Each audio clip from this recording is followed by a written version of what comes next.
할렐루야! 오늘도 말씀하시는 주님 안에서 살아갈 힘과 나아갈 길을 찾으시는 우리가 되기를 축복합니다. 7월 25일 금요일 오늘 우리에게 주시는 하나님의 말씀은 창세기 27장 18절에서 29절입니다. 야곱이 아버지에게 가서 아버지 하고 불렀다. 그러자 이삭이 나 여기 있다. 아들아 너는 누구냐 하고 물었다. 야곱이 아버지에게 말하였다. 저는 아버지의 맏아들 에서입니다. 아버지께서 말씀하신 그대로 하였습니다. 이제 일어나 앉으셔서 제가 사냥하여 온 고기를 잡수시고 저에게 마음껏 축복하여 주시기 바랍니다. 이삭이 아들에게 물었다. 얘야, 어떻게 그렇게 빨리 사냥거리를 찾았느냐? 야곱이 대답하였다.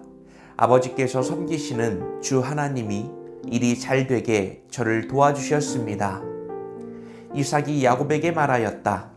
얘야, 내가 너를 좀 만져볼 수 있게 이리 가까이 오너라. 내가 정말로 나의 아들 에서인지 좀 알아보아야겠다. 야곱이 아버지 이삭에게 가까이 가니 이삭이 아들을 만져보고서 중얼거렸다. 목소리는 야곱의 목소리인데 손은 에서의 손이로구나.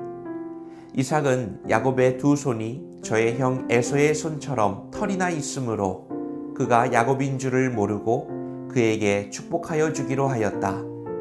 이삭은 다짐하였다. 내가 정말로 나의 아들 에서냐? 야곱이 대답하였다. 예, 그렇습니다. 이삭이 말하였다. 나의 아들아, 내가 사냥하여 온 것을 나에게 가져오너라. 내가 그것을 먹고서 너에게 마음껏 복을 빌어주겠다. 야곱이 이삭에게 그 요리한 것을 가져다가 주니 이삭이 그것을 먹었다. 야곱이 또 포도주를 가져다가 따르니 이삭이 그것을 마셨다. 그의 아버지 이삭이 그에게 말하였다. 나의 아들아, 이리 와서 나에게 입을 맞추어 다오. 야곱이 가까이 가서 그에게 입을 맞추었다. 이삭이 야곱의 옷에서 나는 냄새를 맡고서 그에게 복을 빌어 주었다. 나의 아들에게서 나는 냄새는 주님께 복받은 밭의 냄새로구나. 하나님은 하늘에서 이슬을 내려주시고 땅을 기름지게 하시고 곡식과 새 포도주가 너에게 넉넉하게 하실 것이다. 여러 민족이 너를 섬기고 백성들이 너에게 무릎을 꿇을 것이다. 너는 너의 친척들을 다스리고 너의 어머니의 자손들이 너에게 무릎을 꿇을 것이다. 너를 저주하는 사람마다 저주를 받고 너를 축복하는 사람마다 복을 받을 것이다. 자, 오늘 말씀은 야곱이 실제로 이삭 앞에 나아가서 축복을 받는 장면입니다. 여기서 우리는 매우 긴장감이 넘치는 상황을 목격하게 됩니다. 야곱은 아버지 앞에 서서 저는 아버지의 맏아들 에서입니다 라고 자신을 소개하죠. 첫 마디부터 거짓말이었습니다. 그런데도 놀라운 것은 20절에서 야곱이 아버지께서 섬기시는 주 하나님이 일이 잘 되게 저를 도와주셨습니다 라고 말하는 겁니다.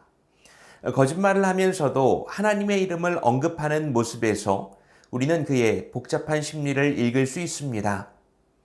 이삭은 뭔가 이상함을 느꼈습니다. 22절, 목소리는 야곱의 목소리인데 손은 에서의 손이로구나 중얼거립니다.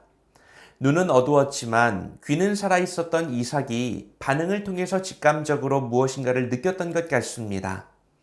하지만 그는 결국 손의 감촉과 옷의 냄새 그리고 입맛에 맞는 음식에 이끌려서 판단을 내립니다. 자, 그럼에도 불구하고 이삭이 야곱에게 준 축복의 내용은 놀랍습니다.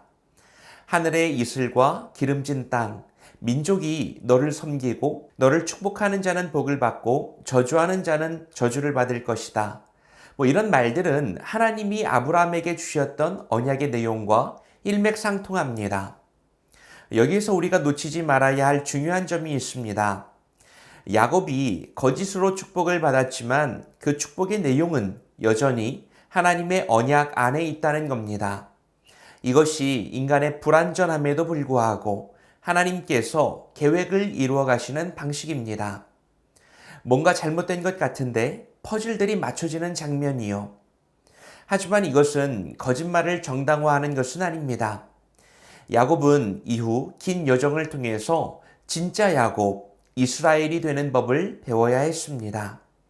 거짓으로 받은 축복을 진실로 살아내는 것, 그것이 야곱이 앞으로 걸어가야 할 길이었습니다. 자, 오늘 말씀을 통해서 우리는 무엇을 깨달을 수 있을까요? 첫째는 진짜 내 모습은 어떻게 찾을 수 있습니까? 야곱은 형의 옷을 입고 형의 냄새를 풍기고 형의 이름으로 자신을 소개했습니다. 철저히 다른 사람이 되어야만 축복을 받을 수 있다고 생각했던 것이죠. 물론 에서는 장자로서 받을 수 있는 축복이 있었습니다. 야곱이 형의 복을 가로채지 않았다면 하나님이 부어주시는 복을 누리지 못했을까요? 아니죠. 에서는 에서에게 주시는 하나님의 복이, 야곱에게는 야곱에게 주시는 하나님의 풍성한 복이 있었을 겁니다. 하나님이 나에게 주시고자 하는 복이 무엇인지를 생각해 보십시오. 현대를 살아가는 우리들도 야곱처럼 살아가고 있지 않은지 돌아보게 됩니다. 남들과 비교하면서 나도 저 사람처럼 되어야 해 라고 생각하며 살아갑니다. 직장에서는 승진한 동료를 부러워하고, 교회에서는 은사가 많은 성도들을 부러워하고, 가정에서는 남의 집 아이들과 내 아이를 비교하며 살아갑니다. 하지만 하나님께서는 각자에게 다른 계획을 가지고 계시죠. 우리가 다른 사람의 옷을 입고 살아갈 때 정작 하나님이 나에게 주시려고 하는 진짜 복을 놓치게 됩니다.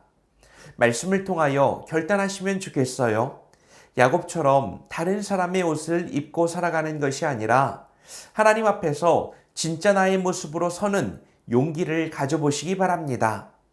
그때 하나님께서 진짜 나를 위해서 예비하신 복이 무엇인지를 알게 될 것입니다. 둘째는 받은 복을 통하여 무엇을 누릴 수 있습니까? 야곱이 받은 축복의 내용은 하나님의 언약과 연결되어 있었습니다. 그러나 그는 거짓으로 그 축복을 받았기 때문에 이제 그 복에 걸맞는 삶을 살기 위한 훈련과 깨어짐의 시간이 필요했습니다. 우리가 여기에서 생각해야 하는 것은 복을 누린다라는 것의 진정한 의미입니다. 야곱이 받은 복은 당장의 부와 명예가 아니었습니다. 오히려 그 축복받은 직후에 그의 삶의 모습은 도망자 신세로 전락하게 되죠. 형 에서의 분노를 피해서 집을 떠나야 했고요. 외삼촌 라반의 집에서 속고 속이는 힘겨운 세월을 20년이나 보내야 했습니다. 이것이 어찌 복받은 자의 삶이라고 할 수 있겠습니까? 그 고난의 과정은 자신의 꾀를 의지하던 야곱을 깨트리고 하나님만 의지하는 사람으로 만들어 가시는 훈련의 과정이었습니다. 야복 나루터에서 자신의 한계와 마주하고 이스라엘이라는 새 이름을 얻었을 때 그는 비로소 복의 근원이신 하나님의 이름을 붙들 수 있게 되었습니다. 여러분, 우리들의 삶도 마찬가지입니다. 하나님은 우리들에게 구원이라는 가장 큰 복을 주셨고 각자의 삶에 필요한 복을 더하여 주십니다. 하지만 그 복을 받았다고 해서 우리들의 삶에 어려움이 없는 것은 아닙니다. 때로는 야곱처럼 힘겨운 삶을 보내기도 하고요. 그러나 그 시간은 저주가 아니라 우리를 진짜 복된 존재로 만들어 가시는 하나님의 손길임을 기억하시기 바랍니다.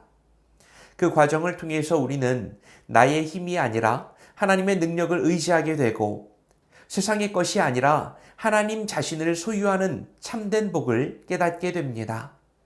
받은 복을 통해서 우리는 하나님을 더 깊이 알아가고요. 그분과 동행하는 기쁨의 삶을 누릴 수 있습니다. 이것이 바로 우리가 받은 복을 통해 누릴 수 있는 가장 크고 놀라운 은혜입니다. 자, 오늘 말씀을 통해서 우리는 다른 사람을 흉내내는 삶이 아닌 하나님 앞에서 진짜 나의 모습으로 설 때에만 진짜 복이 시작될 수 있음을 배웠습니다. 또한 그 복은 때로는 우리들의 삶을 연단과 성장의 길로 이끌어주고 마침내 하나님과의 깊은 관계로 인도하는 하나님의 선물임을 깨달았습니다. 그런 오늘 하루가 되기를 바랍니다. 오늘은 하나님이 허락하신 기회의 순간이자 축복의 날입니다. 기도하겠습니다. 사랑과 은혜가 풍성하신 하나님 아버지, 오늘도 말씀으로 새날을 열어주시니 감사합니다. 때로 저희는 다른 사람을 부러워하고 다른 옷을 입어야만 복받을 수 있다고 착각하며 살아왔습니다. 세상의 기준과 다른 사람의 성공에 흔들렸던 저희의 연약함을 용서하여 주시고, 이제는 다른 사람의 삶을 기웃거리는 것을 멈추고 하나님께서 지으신 모습 그대로 서는 용기를 주옵소서.